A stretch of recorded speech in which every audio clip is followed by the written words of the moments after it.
Ṣẹ̀kẹ̀rẹ̀ lọ bá jó, ṣẹ̀kẹ̀rẹ̀ lọ bá jó, olúwa mi ò dìde ojú The Ashen Forge.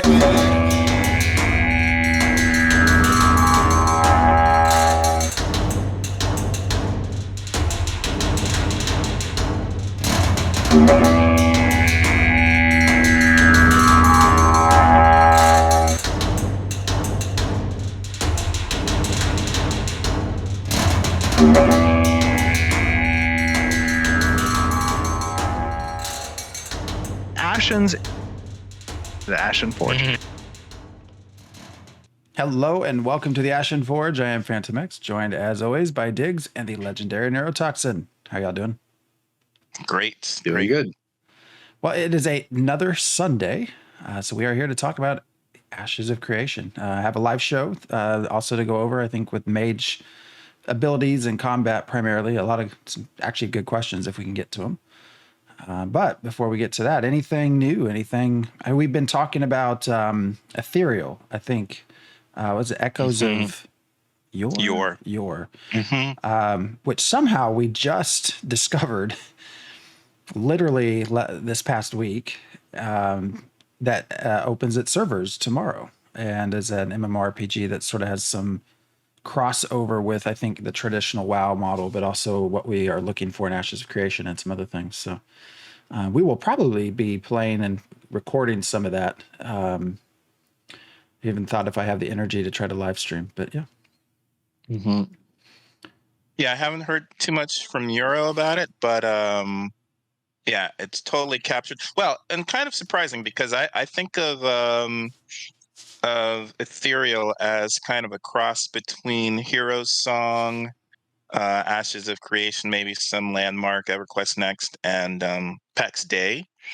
And it's the kind of artistic value that I would think Nero would normally be into. He's much more into the Hero Song kind of aesthetic than I am. Normally, I'm like, I want something way more realistic.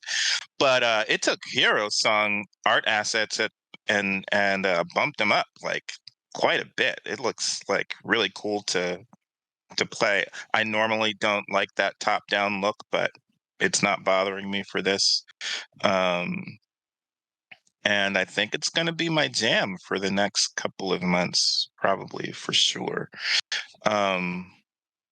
Yeah, there's so much I'm looking forward to. I'm looking forward to the city building. I'm looking forward to, even exploring some of the types of classes that they have. Locations, I think is what they call them. Like Ashes of Creation, they have some talents and kind of augment systems associated with it. So I'm very curious to jump in and play around with it and hopefully play with some of the Theory Forge community. And I'm hoping DLP crew will take a look at it too. Yeah, Phantom. So what were your thoughts on it? Well, I mean, part of what sticks out immediately when we start talking about these comparisons, they have caravans for one, right? You're transporting goods. This whole system, which is a major part of Ashes of Creation, the infamy system. So they also have, I guess it's their equivalent or their way to deal with PKs, which if you just turn murder hobo, you gain enough infamy, you become an outlaw, right? And you'll get attacked, KOS on bounty hunters, both player characters, but also NPCs. So there's a lot of that's why I say there's a lot of crossover. Then there's a lot of divergence as well. So one of the things they're doing interestingly, two things. One is that there's sort of I'm forgetting the name that they use, but there's two very separate areas. One that is more PvE focused, the Kingdom, is that right? Kingdoms, and then the Wildlands. In the Wildlands, which is more PvP. So they actually are making an effort to separate things. And then they also have PvE servers, which is different, which is, I know, something you've talked about with Ashes. Well, hey, can we get a PvE servers? Which the argument always being that will stifle player-driven change. But we'll see. I haven't been thinking we can really get a PvE server for any amount of time other than like the first couple of weeks. But it's just something that lots of people want, and I don't see how you get PvE players on the same servers as PvP servers. So having a PvP dedicated server means most of the PvP people will probably go there so that they can be focused on PvP most of the time. They also have a free to play server as a server Mm-hmm. type. So that's a big difference is they have separate server types. Um, but yeah, I think it's gonna be really, really interesting. Oh, I was gonna say the outlaw. So in this game, you can become an outlaw permanently, Mm-hmm. which is also kind of interesting. That kind of makes me want to have an alt on the PvP server there, just so See what it's like. I think Phantom and I might like to create some outlaws and see what we can do Yeah, might get my to ass handed to change me, storylines. but you know. Well, I mean, just being an outlaw in general doesn't mean you're doing it because of PvP. You could be doing it because Yeah. you like to trespass or because you like to steal stuff that you shouldn't be stealing. There's lots of ways to become an outlaw. Um, the other interesting thing about Ethereal is that while you can have alts, you can only have one character per server.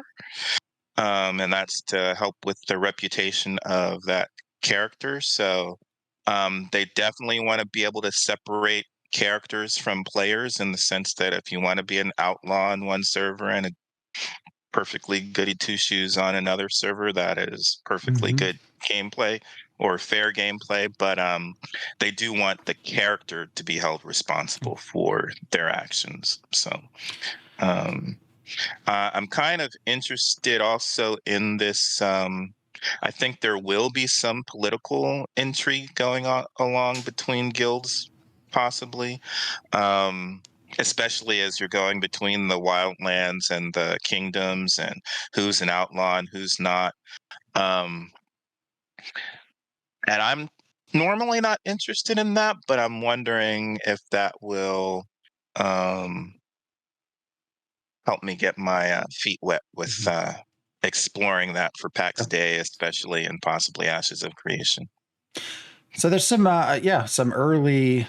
I guess we'll get to see how some of these ideas work. Now, I guess Ethereal has what would appear to be a much smaller population base at this point, community, than Ashes. So I don't know. Maybe there's a number tied to this, but I think it'd be fair if they have a good amount of people on their servers that, these concepts of caravans and other things. I think we'll get a good idea of whether it's going to work and how that will sort of play out with Ashes model as well. Mm-hmm. Other things, gosh, we get to Ashes night. Hey, I want to hear Neuro. Have you been following Ethereal at all? Nah, I haven't. Yeah. Like I said, we literally I've been just playing more indie games recently that I backed on Kickstarter a few years ago, and they've actually released. One of them's a platformer where you're a girl with a ridiculously large halberd who's going around slashing the evil things and has to hug a teddy bear to recharge her energy. Oh, okay. Yeah, it's a magic ghost teddy bear thing. Nice. The other one is more of like a vampire hunter, sort of like you're part of this group of like monster huntery people, but you also have access to some dark powers and stuff. Get different melee weapons, guns with some upgrades, and different like powers and other buffs that you can kind of find and equip as you need to. So both of them are pretty fun so far. The first one of the two was a little buggy and had some crashes. And speaking of which, I did have a little bit of issue with the new Warframe Deviri Paradox, which I love the concept. It's something that I've wanted to see in the game since forever. And I, after I got through the main story, there was no issues there. But afterward, the first sort of like post-story outing to explore more of the area and do stuff, there was kind of like one bug after another that prevented me from being able to complete it. So, oh well, I think they've made some fixes since then, so I might try that again pretty soon. But I do like what they've done with it and the direction they're going with that, to have kind kind of an alternative way you can start the game instead of the classic way that they've updated a couple of times. And you say buggy, so is that a new expansion? Pretty much, A yeah. new season? Okay. It's a new expansion. It's a new region with its own rules and properties to it. You will come in with a few items from what's available, a few warframes, a few of their weapons, and you're playing between the older version of your squishy space kid character and the warframe with their arsenal that you picked from the limited selection available. And if you've got those weapons unlocked and you've got them modded up the way you like, you can use that version. Or there's a competent and decent enough default set of mods that can go on the equipment. So if something that you just get a shuffle of items that you don't have a single one of them, you can at least get the defaults going and be pretty well off. So I like it. They've added a new flying, like, robo-skeletal weird sort of it's like a horse that spreads wings or whatever. It's all hollow and weird. Yeah. It's got some stuff. I like it. It's an interesting new direction for the game. Might be playing a bit more of that. And then that other game I played that's not the Space Aliens game, but has a whole lot of things in common with it. The Guardian games are going to be starting up here in a moment, which is, I guess, some 3-week competitive event to see which of the 3 classes is the best one. They do this every year. It's a silly sort of thing. I think it started with, like, Olympics connotations or something. Fun. Something else to do, since most of the quarterly seasonal content and annual content is probably exhausted by most of the people that have been playing at this point. So that's that. That's what I've been playing. So Yeah. let's talk about mages. Yeah, we had a pretty good show of what limited, but we got to see what the electrical type attacks and ice. Frost. Right? Yeah, frost. Yeah, electrical, frost, and some arcane. of the arcane set. Yes. So anything jump off? Anything, I mean, first of all, how's it look? Wait. I think Nero has to weigh in about electrical versus lightning. Yeah, well, that was versus ice. I'll just go down the list on that one, All but that one will definitely come up. So I wrote a bunch of notes. If you're on our Discord, you can go to the Ashen Forge channel. It's under the individual shows list. And I watched the video and took a lot of notes. So it was nice to see a little bit more of a different combination this time. We had Keenan and Trad, who were on for the Tank Showcase, and the VFX artist John, who was on for the first time for one of these shows. And it was great to get the insight from all of them. The first thing that I noticed that was interesting, there were 2 hotbar rows with abilities on them. Now, I remember it had previously been stated that there would only be 1 hotbar, and then that budged a bit to, well, there's 1 abilities hotbar, and then there's 1 that you can put your items and other, sort of things on. And now we've seen, maybe it's only in test, maybe it's only like a dev sheet sort of thing. They had 2 rows that were full of abilities. So I don't know, if there's been a design change on that side or if that was just for that demo. They didn't explicitly say one way or the other, so it's ambiguous.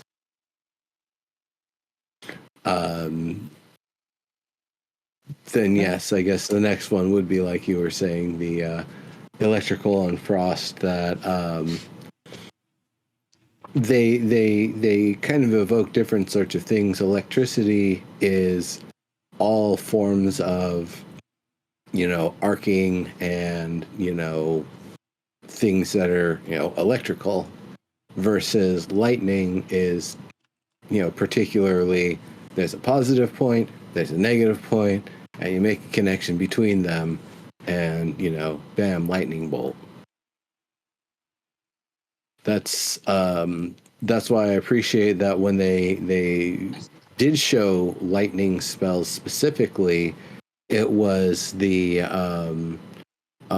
lightning bolt that you cast it here. There's nothing that goes from you to them. Instead, lightning drops down in your position, which doesn't actually reveal where you're at the same way that a direct line shot would. So it is, good for potentially getting some sneak attacks in.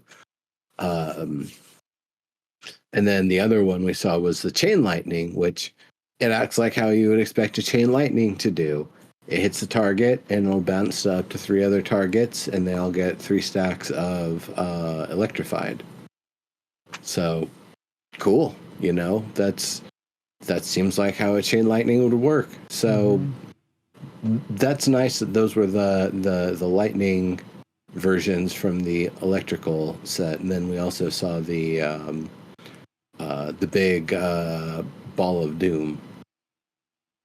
Yeah, I mean, what I appreciated about it, this particular demo, actually, I think on the forums, lots of people were hating on this mage demo, but this mage demo is actually my favorite one out of all of them that I've seen so far. But I think because it's a little different than what I typically see from mages in games, which typically focus on fire and ice. And those are your primary elementals, and it's just so ubiquitous that I'm kind of jaded by it. So it was nice to see this focus on electrical, but even some of the frost abilities were a little bit different, worked differently than just firing ice bolts to slow your character. So like one of them was the little field of frost, Yeah, the cone and of it cold. and it pops up these little Ice spot where the landmines, the frost landmines, where if you step on them, it either freezes you or slows you, so even more. So that's a nice effect. Almost has me wanting to play around with that as if I were going to play as an alt, just to see what that feels like. Um, and should make us curious about the other types of elements that you can go down, besides just those 2 or 3. There will be more, but also has me wondering about how we might stack, like how a rogue or a ranger might stack if they lay down a trap along with that landmine. Um, so, oh, yeah, that was pretty cool. The skills definitely look really pretty nice. I mean, I had no concerns, no complaints. I read some of those forum posts as well. I don't necessarily agree with everything. It was nice, we mentioning how they did it. They seem to listen. I think it's no secret that over the last 6 months or so, there's been this sort of, yeah, this is nice and all, but can we maybe get somebody else playing some of this and, actually talking about it, not just throwing you in a dungeon for a half an hour, but actually going through each. So it seems like that, again, listening to feedback, they definitely have done that. So, I appreciated that format a lot better. yeah. I wish we could see more of the elements that's, there was an interesting question about, can you be just a fire mage? Can you be just a lightning, just a frost? To which I think the answer was yes, but you will probably be at somewhat of a disadvantage. Is kind of how the answer was given, but no, I think it all looked really good. I had no concerns about the visuals. I think I put it in chat. The only thing that popped out was actually not even related to combat. It was the blink spell. And someone had made a good point in the forums that, it's really flashy. So if you're trying to and especially in PvP, right? Sneak up on someone to blink to them.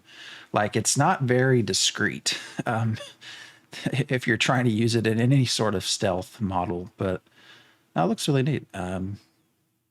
The time to kill, I think that was another question on, there was almost immediately a post about the mage looks awful, but all I got from that post was this idea that the time to kill seemed very slow. But I had to disagree. I think they were probably only watching when Steven was doing some of the demoing. When you actually watch them actually target single player as if they were playing for real, the DPS seemed just fine. It to me looked perfectly fine as far as time to kill. So yeah. So I'm going to kind of get back to the list here, but one thing that I want to say about that is that where I see the single element working well is things where you're able to, instead of doing the promote that breaks your escalated ability, you keep that 10 stack on there and then just keep on dealing more damage. The way I kind of saw that working out is that you would combine arcane that doesn't have an element, so it won't do a 10 stack and pop your stacked ability, combined with, let's say, using the electrical for an example.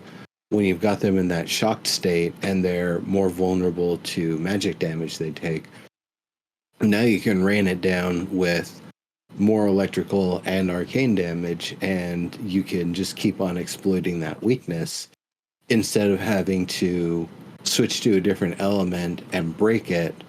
And you might get, some effect that's beneficial to an extent, but maybe it's not as beneficial as just stacking all of your upgrades and your training and everything for your character towards just doing arcane and just doing a single element, and potentially being able to get special bonuses like, overcoming resistance and immunity and stuff. So that way you are never in a situation where you can't do damage or potentially be useful against a certain target. Mm-hmm. And I guess one other thing, that with the amount of understanding of electricity that exists, I would say if bauxite exists anywhere in the world, people would definitely be making aluminum. So, aluminum's pretty useful for a lot of stuff. You can make some pretty good stuff. The stuff that's used on airplanes is, pretty damn sturdy. I guess never mind enemies made of mercury, because that would not go well. That wouldn't go well for most metals, though, to be fair. Mercury or gallium. Yeah. Well, there were metal slimes in like the Dragon Quest series, but were they specifically mercury though? No, they were just slimes, and if you managed to kill them before they run away, you get a ton of money, or maybe it was experience. Either way, that's whatever. So the place that they were at was the halls of adjudications, like a courthouse, jail, prison, but it's full of tough goblins. Started there, had his big purple bird there. They didn't go in. He said it was full of, mean goblins. We're going to take on some easier stuff. I don't know if that was a bluff because the place isn't actually finished and they don't want to, show something unfinished, or if it is indeed like elite goblin territory, or they're just like really mean packs of them in there that would just wipe them real quick. They don't have to tell, and we can just speculate. That's fine. I mean, he had a hard time with the flowers anyways, so. Yeah, well. Okay. It did interest me. I want to know what's in there now. I mean, I like how they throw we'll in have to little find pieces. it then. We'll have to go find it in the hills of the Riverlands. We talked about Blink. What we didn't talk about, though, I was thinking about it when I saw it. If you're going to be able to use it to cross a gap real quickly, if you aren't actually physically present until you return at the endpoint on the other side, is that going to be one of the ways that mages get through the traps that you need one of each person from each class to get through, sort of thing? It's like, all right, well, here's a laser barrier. Hey, mage, you've got blink on your bar, right? You know what to do. Why, golly, I do. I'm a mage with blink. I'm going to go through this laser barrier. Things are going to spawn. You're going to have to tab target and shoot through the lasers. You can do that. Just don't walk through it till I get to the switch on the other side and press the button. Yeah. That raises a lot of interesting questions. But it is kind of like that. Yeah. Well, yeah. It's different than a rush. It's different than a rush, which will take you straight through. A blink literally does let you avoid certain things. Well, I'm even thinking of what we've even just seen. So even using it as a secondary class, not just a primary. If you were able to keep blink in some way, when we had Alpha 1, not even just in dungeons, but when we would do the mass, they had the big PvP battles, and it was such a you get to this part where you just bogged down, like you couldn't, they had very little gaps, so the enemy knew where you were coming, and so they would just put their forces there, and it was really hard to get through. Now if you have blink, and you're right, if you're able to go through things, like that changes it a lot. Like it's sneaking around, going through a wall. Well, I'm not talking about a solid wall. I'm talking about something where it's just traps that will automatically annihilate you, and so you're bypassing something that would otherwise just melt you. It's just a paper thin wall of death. But I mean, still, to the point of vanishing and reappearing. Like, can you actually go through a space? Is an interesting question. Yeah. That would be interesting if that's the one of the abilities you would get if you take mage as your secondary archetype. That you'll always be able to have a blink version of your like dash move or something if you spec into it.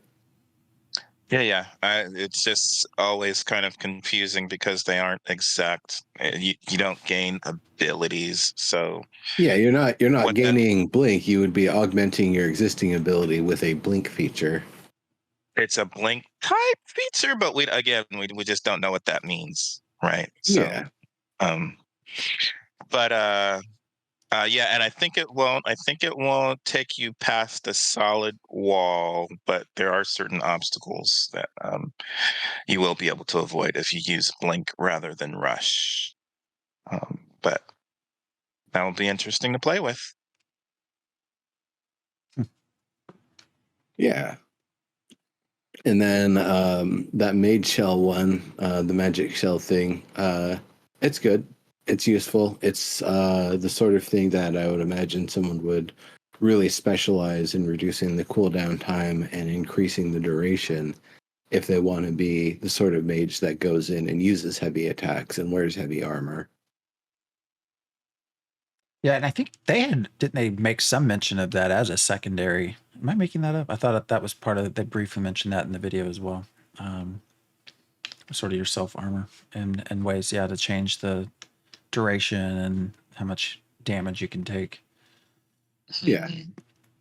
You could be pretty tough if you could sneak into wall, if you could blink into somewhere, put on your shell. I mean, just, there's some interesting ideas. That shell was kind of surprising to me for a mage.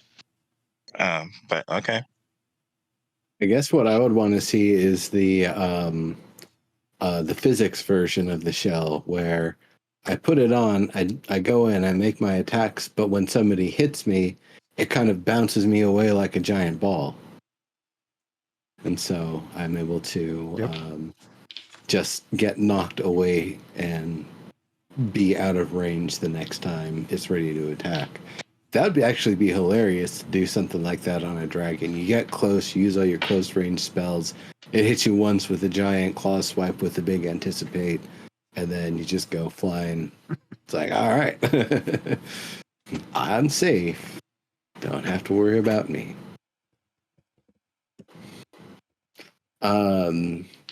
That ball lightning did look pretty cool. I like that it traces across the ground. I don't know what that means for hitting enemies that are able to fly 10 feet above the ground or more. If it's going to have little tendrils that arc up and hit things nearby, or if the dragon in the flying state is like, I can't ball lightning this right now. Womp womp. Yeah, I mean, in the way he would send it out and then blink up to wherever, especially as sort of more of a fighting mage is certainly interesting. And then I'm sure we'll get to talking about some of the status effects too that kind of went with it. So Yeah. Yeah, another one that looked that's cool. where we got the electrical effect, and he said that that one will stack pretty quickly because it hits really fast. So I can see how it would be interesting to have that and something else that you're continuing to hit with that builds at a slower pace, because I think it would end up causing a thing where you get the 10 stacks of electrical, you get the shock state, and then the thing that builds stacks slower would immediately promote it, and the whole thing would start over again unless some sort of like resistance cooldown on those abilities would set in for whatever reason. Mm. But that is definitely an interesting sort of thing. I wonder if there's abilities to kind of throttle the damage and application rate. So instead of having it do a lot of them fast, it does a few of them slower, but that produce more of them at a time and do a lot more damage. So something else can potentially, get its hits in a little faster. I don't know. I guess you could also do the elemental empowerment and, one smack the thing to get more of the other stacks. I think this will not be the case, but it just has me thinking because I don't know exactly how the synergies work. And I really wish that synergies would work well, but it has me wondering, the chilled effect has me wondering if, shadow magic could help stack with that along with frost. And I don't know why I think of shadows necessarily as being cold, but I guess they could be. But it would just be nice to be, a rogue or some form of shadow caster and see that a mage has caused a target to be chilled, and you can also, you know, uh, stack on top of that. What it certainly seems this whole status effects process very in depth, very interesting to see how many different combinations there can be. I guess there's just going to have to be a lot of clear communication, because the icons are so small. Like when you're in these big battles, right, and you're trying to position and watch for these big attacks, like, are you really going to be looking at the nameplate to see, oh, there's and know all of them? There's the chilled effect, there's this effect, there's that effect. So I imagine there'll have to be a lot of just communication. All right, I'm going to be doing X, Y, and Z. You're a hunter with this specialization. Get ready. Similar to heroic opportunities in EverQuest 2, where there had to be teamwork. Yeah, I kind of think of it so far more like can see what spell was cast, meaning like I recognize that, I recognize the blizzard effect, or I recognize that there's those frost crystals on the ground. So that's my opportunity to not so much the status effect symbol, but that I saw what the person cast. And I can kind of see the remnants of the duration, for duration spells at least. Because in this specific instance, it was started off as chilled, correct? And then if enough chilled stacks, was it enough chilled stacks, or was it a different spell? 10 stacks of chilled becomes frozen. 10 stacks of electrified becomes shocked. But once frozen, once frozen, the next electrical or fire will promote to consume that stack and do a different ability. Yeah. So, I mean, a really neat sort of way of application. And you mentioned, what is it, elemental empowerment kind of helps with that whole process because it remembers the last type of spell, right? So if you used Yeah, arcane, whatever the last element you cast will be what your weapon. So if you cast arcane, it won't interrupt that, but the next different element you cast is going to change what your weapons put out. So there just seems to be some really interesting combinations. And when he started using them correctly, again, this is where we get back to, I was talking about the time to kill. Like once it was actually being used correctly, like he was taking things down really quick. I mean, there were just chunks just being taken off. So didn't really get to see a lot of good AoE. I'm curious to see that actually seemed to lack because he did start off with a big group of mobs, right? That Steven, I think, had pulled. And died, but Well, he accidentally canceled his blizzard too. So, which I think says something when you have the developers are having, some difficulties with what they're creating. I'm not saying that says something bad. I'm just saying that the difficulty that's there, I think is obvious. So you could make something difficult like Super Hexagon and not have any capability to actually beat it on the highest level. Like you can make something that's harder than you can beat. It happens. It's just like a coordination sort of thing that maybe he pressed the button twice when he wasn't supposed to. Well, and I bring this up because, we've been told all along, it was an interesting thing watching because there was a much easier job solo with a single mob than with a group. Because we've been told all along that really solo play is a viable option, but it's going to be difficult.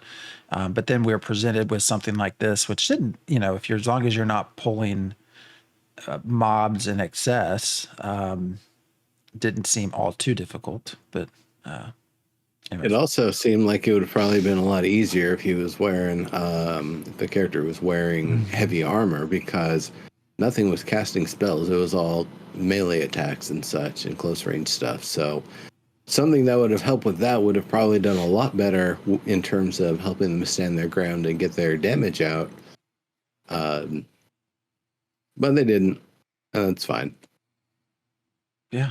There's also some distraction when you're trying to focus on being, entertainment for your audience and, doing your God mode or not doing your God mode and getting NPCs to spawn and how many do you do that and where are they going to appear if you do that? There's kind of craft to making demos. Versus just playing.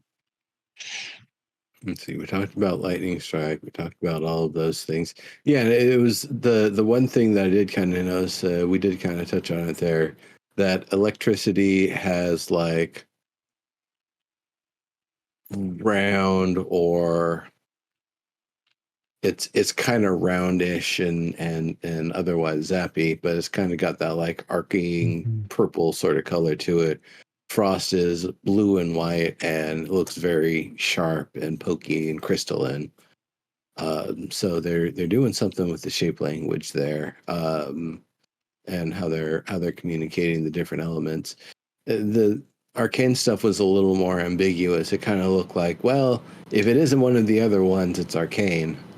And sleep actually looked like a more of that arc purple. So I was a little like, what's going on there? Slumber, not sleep. They were calling it different than what it was labeled. But it is a sleep spell. Yeah. And I guess the thing I wonder about that is how it's going to work because the description of it specifies primary target, and I'm not sure if that means you have to tab target or if it's also you just point at an enemy and that's your target. Yeah, this was an ongoing conversation in the forums about the specific spell because of it being a CC. And I guess at some point Intrepid or Steven had mentioned that hard CCs will be action based. And so when they saw this one, that seemed to be much more tab target related, where there was a little bit of concern. I had actually pulled a picture and posted it. It's an area effect. It's, I think, a 30-foot radius. The 30-foot radius is the casting range of it, but it's a small area that is unspecified that it actually takes effect. Well, somebody rightly pointed out, because I think what we were getting at, or me and this other person were thought, well, no, this doesn't seem tab targeted. It's an area effect sort of thing. Yes, it's not super action oriented, but somebody did point out, as you read, the line of text in the tooltip does say, around a target. So it is actually technically a tab targeted spell. But I'm fine with that. I don't know. Action targeting. That's the one you're pointing at. It's one of those things. I don't know why we're arguing about this, but okay. Yeah, no, it's fine. I'm gonna derail for just a second because one, I've been dancing a lot more lately, about 10 dance classes per week, plus some social dancing. Plus, I went out to one of the instructors had a birthday, so Wednesday night I was out until past midnight dancing. But also played a little bit of New World. Did you get to play, by the way, Neurotoxin? I loaded it up. I saw that I couldn't bring my unleveled character named Neurotoxin over to the new Fresh Start server, and I decided, screw it, I'm going to play one of those indie games, and did that instead. Yeah, but I have downloaded it. I have pressed the play button on it a couple times, but I have not actually gotten a character all the way in game just yet. Okay, since February of last year. Yes. Right. And even then, that was just a short stint. It was like November 2021 when I really just kind of dropped it. It's like, I'm tired of this. I see the pattern. I've done the pattern. It's boring. Yeah. I played a little bit of WoW, of World of Warcraft, just to finish off this month's I forget what they call it now, but there's a trading post, I think is what they call it. So you can get if you do 100,000 points worth of activities, you can purchase stuff from the cosmetic shop. So I did that, finished that up last night.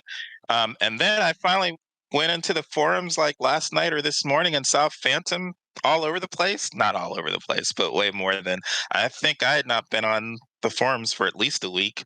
So it was fun to see Phantom fairly active on the Ashes of Creation forums this past week. Not getting a lot of interactions though. I'm not known like you. I think people see digs and it's an automatic, let's argue. Oh yeah. Anyway, keep going, Phantom. Sorry, I just it was great seeing you on the forums because that's. No, we were just again talking about slumber and this idea of CC being an active skill. I don't know how I feel about that. I think that I don't know. I feel like it could maybe slumber is considered a soft CC because it breaks with damage, and a hard CC is like a stun or something that knocks you down, that like really displaces you and prevents you from responding. Yeah. So this was debated as well. So apparently, what matters is how Steven defines it, and he has defined hard CC as something that prevents you completely from anything, movement, cast, sleep, slumber. And a soft CC being something that's more like slowing, prolonging your casting length or something like that, that you're still able to control your character, but you've had some sort of impedance place. Again, I don't know how much it matters. It is what it is. I mean, it's ultimately an area effect spell. So. Mm-hmm. So I thought he said wonton bow, not wand combo, but maybe I was just hungry. It's like a wonton bow? You mean like you've done a bow tie shape for your wonton? I'll eat it, just not the funky mayonnaise ones or whatever. I like the wand. Something that stuck out to me, honestly, is the animation. Actually, I feel like that's one that's kind of hard to. When you play a character that has a wand, if you even see the wand, it's not one that really gets animated very much. It's just sort of like, here you go. And this actually had a lot of movement to it, which was, I think it was nice to see. Interesting. So I like it. Makes me wonder if you're using a book. Like, are they going to actually have an animation of your book is open in front of you and you're, flipping pages? And I'm curious to see what comes from it. So Yes, swishy casty indeed. Well, I like it because it gives the feeling that you're not just aiming and firing a blast like a stick shaped phaser or something, but that you're creating a piece of material that you're basically flinging like lacrosse or highlight or whatever. So that I like that, and I guess with the way they were talking about targeting around cover, not full cover. You've got line of sight, but you can't hit from some part of it. How the lightning arced around was kind of cool. Instead of having it just go straight through the stone, which is dumb. And I would imagine the one has something similar where it's gonna weave through where you've got a line of sight and go around stuff. So instead of just being that sort of pattern of it coming from like different radial entry points, that you would specifically be swinging it in a way that's launching them around the thing that you're trying to shoot around.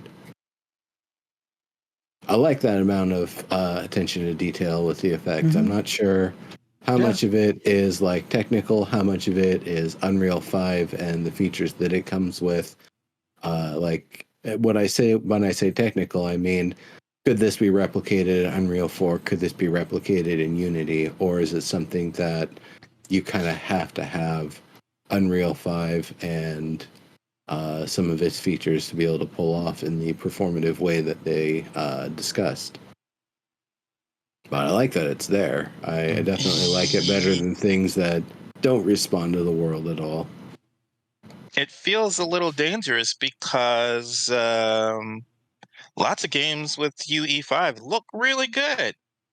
I'm not always sure I want to actually play them. But to like just run around in the world, it's like it looks beautiful. Then you have to figure out if you really want to play it. It's kind of like well, you guys might even be too young for this, but back when MTV was first on and there were videos in the 80s, I was like, oh, I really love that song. And then I would hear it on the radio and be like, oh, I don't like this song. I like the video. I get you. So yeah, that's going to be kind of interesting. But yeah, I love the animations that I've been seeing for Mage, and I think it really makes you feel like it's a mage, and almost not like just a an NPC or something like that, or just some generic character. I don't know, and I kind of feel that way about BDO gameplay. Is when I play classes in BDO, I feel more like it's a fighting game, and I'm just button mashing, and it doesn't really matter what the effects are supposed to be. I just press buttons and it's going to do some damage, and I don't necessarily feel like I'm my class in there. I just did a bunch of damage, and that's fine. But just looking at this mage that we saw, the mage demo, it did feel like they were doing some arcane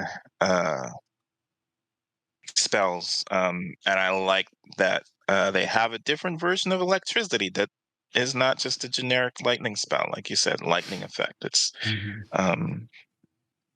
so yeah, and it was neat watching. they're doing Yeah, a great job. yeah, when they lined up and how it does arc around the terrain is really neat. That actually even starts to raise questions as far as line of sight, and that was always the easiest way to like break combat, right? Oh, I'm gonna just hide behind this wall real quick. But some of these spells, like if they can arc just enough, I mean, that'd be really interesting to see how much control you actually do get to have on some of this. Because I even think with some of the arcane, right, some of the bolts were sort of curving in. So Be cool. I was wondering one thing with the elemental empowerment. So we saw the wand for ranged fast hits. We saw the sword for being able to get, decent speed attacks on a group of enemies nearby. It makes me wonder if there's certain weapons that are going to be more preferred because they're able to apply stacks faster or in a more specific way than other things, like if going out there with a dagger or double daggers sort of thing and just being able to hit really fast is one of those like viable sort of approaches that you'll see players doing.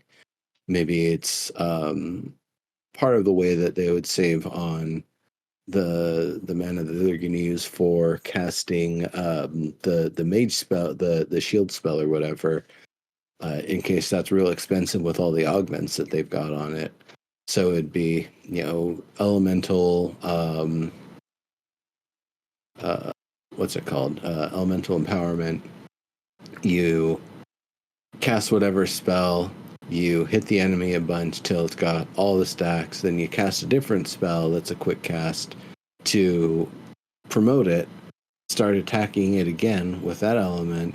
When it's got full stacks, you switch to a different element, and you can just kind of keep rotating them that way, casting just quicker cast spells, and then being able to save more of the spots on your bar for being able to get away, or a couple of like utilities in particular. Could be a fun and interesting sort of approach, and definitely interested to see if there's going to be a bias towards different attributes on different armor types, or if you can get high int, high con, medium strength from your plate armor set that you're going to go out and wear as you're going to be fighting mostly non-spellcaster enemies for whatever reason. That's I'd like to see that instead of the cloth has like the int bonus and the whiz bonus, and leather gets dexterity, of course, and it's like, oh no, stop doing that. Yeah, but what we saw in the alpha was more physical and magical, and then I think some of the leather was more mixed. So it's not specific stats if it's based on what it was like in the alpha. They could have changed that, but well, I'm sure I really crafting is going to have all of its recipes. But I mean, but it seems like it's more important to have physical or magic stats rather than the int versus wisdom and strength stats is what it seemed like in the alpha, but we'll see. Especially in terms of what the base stats are for cloth versus leather. I mean, you can add whatever you want, but I'm talking about what it comes with as a base. We've seen most of these demos, the archetypes have been using their expected weapon type, so it would be nice sometime as we're moving closer to Alpha 2 to see like a mage using a sword or a dagger or maybe a spear or something that we don't traditionally see them use, and see how that works, since any archetype can use any weapon. Yeah, I didn't even think of the bow. That would be an interesting thing to see. That'd be fun. That's almost primarily what I've been playing now is hunters. Anywhere I go, it's just hunter. Could have sworn I heard them say the phrase arcane archer at some point when they're talking about the lightning going around the rock. So, that manifests in different ways in different tabletop games and other RPGs or even and MMOs and stuff. Or even taking ranger and then mage as a secondary. Would be some interesting visuals. Yeah, curve the arrow. That's actually exactly what I was thinking of. I mean, at that point, like, why am I even using a bow? Just give me like death frisbees, death discus. and just throw that and it'll go and curve around, or the boomerang Chakrams, or throwing that? stick. Is that Well, what I Cena mean, had? those are cool too, but like the whole thing where you got to wind it up on your finger, might take a moment. Really cool though, gets all the centrifugal force going, and you fling it, and it's like, there goes your leg, jerk. Mm-hmm. So yeah, I think we covered most of the stuff in my notes. I'm gonna kind of go down the list a little for some of the other stuff. Yeah, arc with the chain lightning, that was cool. The quote, "I'm a mage player and bad lightning angers me." Hearing that from people who are in charge of making mage abilities look cool and do things in a cool way, I appreciate. Yeah, the glaive from Krull, indeed.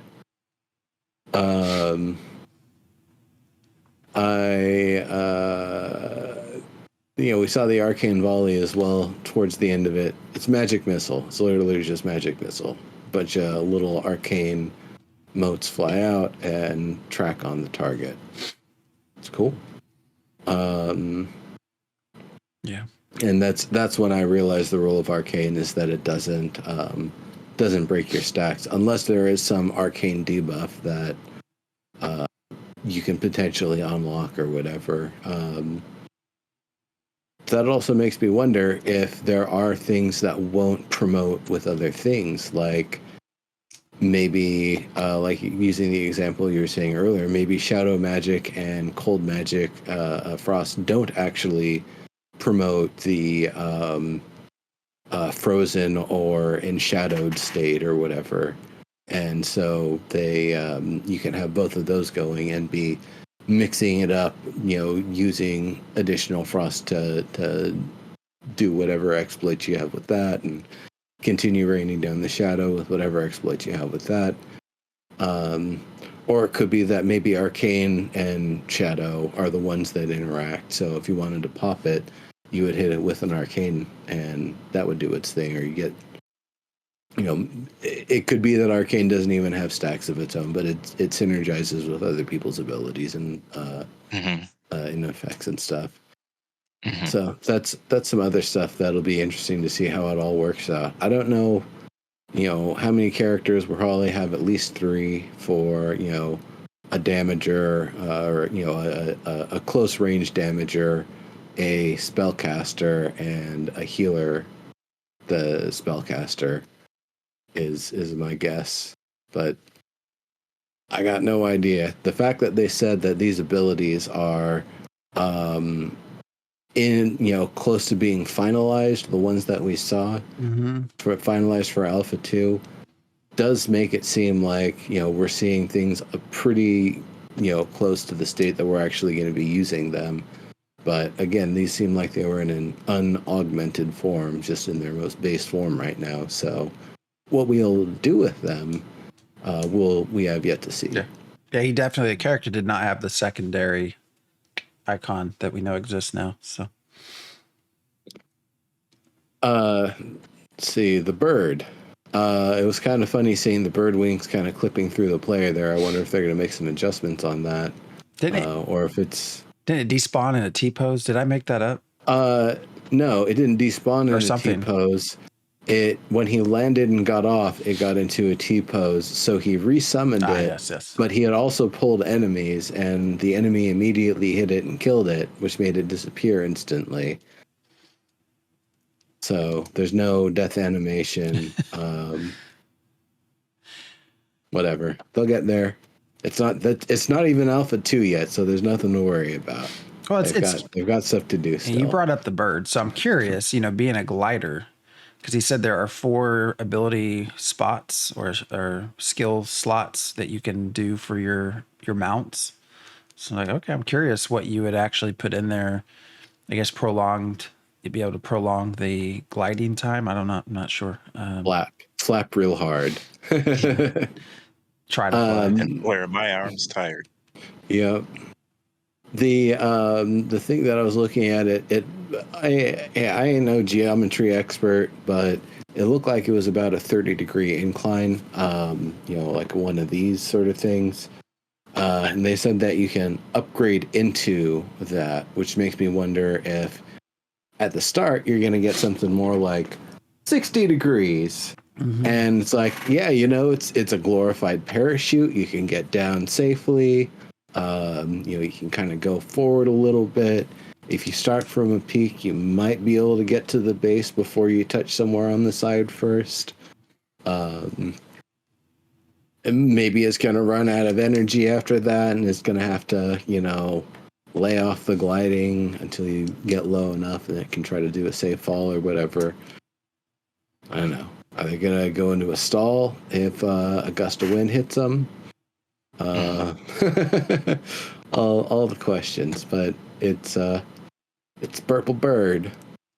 Ride the Purple Bird. And I guess you can also put that on a flying mount if you have one. Yeah. But it will go on both in that way. Well, it was overall a good show, good stream. We're about out of time here, so. Yeah. Last thing I wanted to mention. Go ahead, Diggs. I was just going to say, when are we back? Yeah. So we will not be here next Sunday. And then the following Sunday is Mother's Day. So I think that is still up in the air. The weekend after that, so 3 Sundays from now, is when we are tentatively thinking of doing PAX Day as our first inaugural show. So potentially we are not back until the next live stream. Dev stream. Yeah. Mm-hmm. But we'll see. We'll let everyone know in our Discord. Like I said, we'll probably do some with Ethyrial anyway. It's just, so I'm sure there'll be some stuff that we'll interact with, but Mother's Day is not yet known. So there are certainly a lot of questions to go over. There were some actually really good questions asked and answered at the end, and actually one at the very beginning as well of the stream. So we have some stuff to discuss. But yeah, it's my fault. We'll be missing next week. So I'll be chaperoning my wife and daughter around. So. I'm like, what? You have to tell them? Well, I don't know. You don't have to say where they're going to be, but it's exciting of what you're going to be chaperoning them to. It's going to be fun. Yeah, it's going to be a fun evening. So, yes, they're going to an exclusive music performance. I think that's about all that needs to be said. It's going to be fun. It's going to be fun. That's cool. But yeah, we plan to do some with Ethereal. So, okay. Well, this has been fun. Yeah, it was a good stream. I think Mage class is looking pretty good, and hopefully it's a sign of things to come. So that being said, we will be back in maybe 2 weeks. We will let you all know, but we will most definitely not be here next week. So everyone have a good couple of weeks. We'll see you soon. Yep. Take care, everybody.